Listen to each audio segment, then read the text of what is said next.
নবী পাক খুশি হয়ে গেল। না না না, ফাতিমাকে আর মানা করতে পারি না, কারণ হলো যে বিবাহ হতে গেলে আমার ফাতিমা হাজিরা হওয়ার কারণে ইসলাম গ্রহণ করবে কুরাইশ বংশের মেয়েরা। আমি নবী পাক ওটা কেমন করে মানা করতে পারি, কেমন করে বাধা দিতে পারি? আমার ফাতিমা আপনার ছেঁড়া ফাটা কাপড় আপনার পরিধান করলেন বাবা, ছেঁড়া ফাটা কাপড় আপনার পরিধান করে নিয়েছি। আমার নবী পাকের কাছে একটা চাদর মুবারক রয়েছে, যে চাদরটা বাবা ফাটা ফোটা ফাটা ফোটা, যে চাদরটা আপনার ছেঁড়া ফাটা চাদরটা আমার নবী পাক হযরত ফাতিমাকে বলে, মা ফাতিমা তুমি চাদরটা তোমার গায়ে দিয়ে নাও, তোমার গায়ে তুমি চাদরটা জুড়ে নাও। আমি নবীজি আমি তোমার জন্য আল্লাহর কাছে দোয়া করব, আমি আল্লাহর কাছে দোয়া করব মা, যাতে করে তোমার অসম্মান যেন না হয়, তোমার যেন অসম্মান না হয়, তোমার যেন দুর্নাম না হয়। আমার ফাতিমা যেন আমার নবী পাকের কথা শোনার পরে ছেঁড়া ফাটার চাদরটা আপনার পরে নিলেন, ছেঁড়া ফাটার চাদরটা গায়ে দিয়ে নিয়েছে। দরদি ফাতিমা চলতে আরম্ভ করেছেন বাবা, এক পা দু পা করে চলে যায়, এক পা দু পা করতে করতে বাবা ইহুদির বিবাহতে আপনার পৌঁছে গিয়েছে। সবাই দাঁড়িয়ে রয়েছে।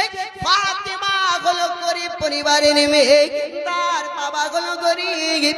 আজ ফাতিমা ছেঁড়া ফাটা কাপড় পরে আসবে, তার ছেঁড়া ফাটা কাপড় দেখে আমরা তাকে তুচ্ছ মনে করব, তার আমরা মজাক বানিয়ে দেব, তার আমরা হাসি ঠাট্টাই আর কি করব।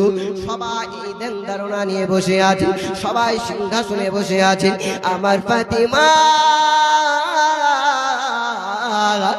ছেঁড়া ফাটা চাদর নিয়ে জেনা প্রবেশ করে যায়, জেনা আপনার বিবাহের অনুষ্ঠানে পৌঁছে গেছে। সবাই বসিয়ে রায়। এবার ফাতিমাকে আমরা তুচ্ছ করব, আমরা ফাতিমাকে গরিব বলে অপমান করব, আমরা ফাতিমাকে একটু অপমান করব। জেনা বাবা এই তারা ধারণা নিয়ে বসে আছে, জেনা তাদের চিন্তা ধারণা নিয়ে বসে আছে।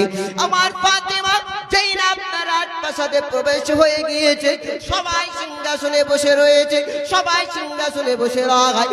আজ দেখতে পাই ফাতিমা দিকে তাকাই, যেন ফাতিমা ছেঁড়া ফাটা জামাটা ছেঁড়া ফেটা না হয়, বরঞ্চ ছেঁড়া ফাটা দিয়ে মতির নাই ঝকঝক করে আলো বের হয়ে যায়।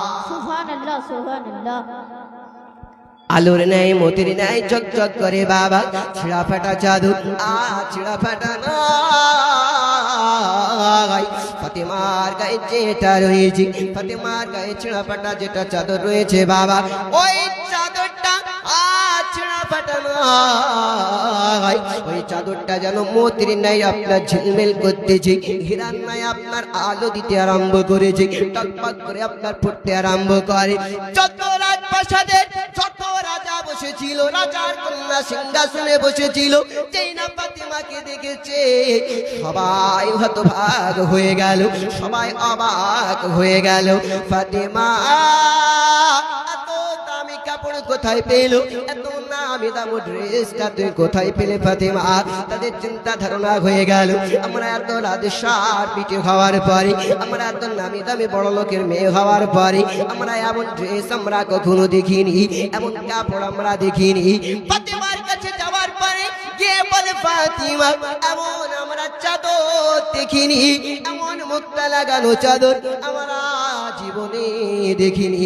ওগো ফাতিমা এই চাদরটা তুমি কোথায় নিয়েছো, তুমি কোথায় কিনেছো? বলে, বোন এই চাদরটা আমার কিনা নয়, বরঞ্চ আমার আব্বা জান আমায় দিয়েছে, আমার আব্বা জান আমায় দিয়েছে। সব মহিলা অবাক হয়ে গেল, এমন চাদর কোথায় পাওয়া যায় বলো? আমার নবী পাকের মেয়ে ফাতিমা বলে, বোন এমন চাদর কোথায় পাবে না, যদি পেতে চাও আমার নবী পাকের দামানটা ধরে না। সুবহানাল্লাহ সুবহানাল্লাহ। আমার নবী পাকের দামানটা ধরে না। সবাই দাঁড়িয়ে গেছে, সবাই একদা বলতে আরম্ভ করে, বোন ফাতিমা আমরা তুমি এসেছো বলে অনেক আমরা আনন্দিত হয়েছি, আমরা বড় খুশি হয়েছি বোন। বলো বলো তুমি কি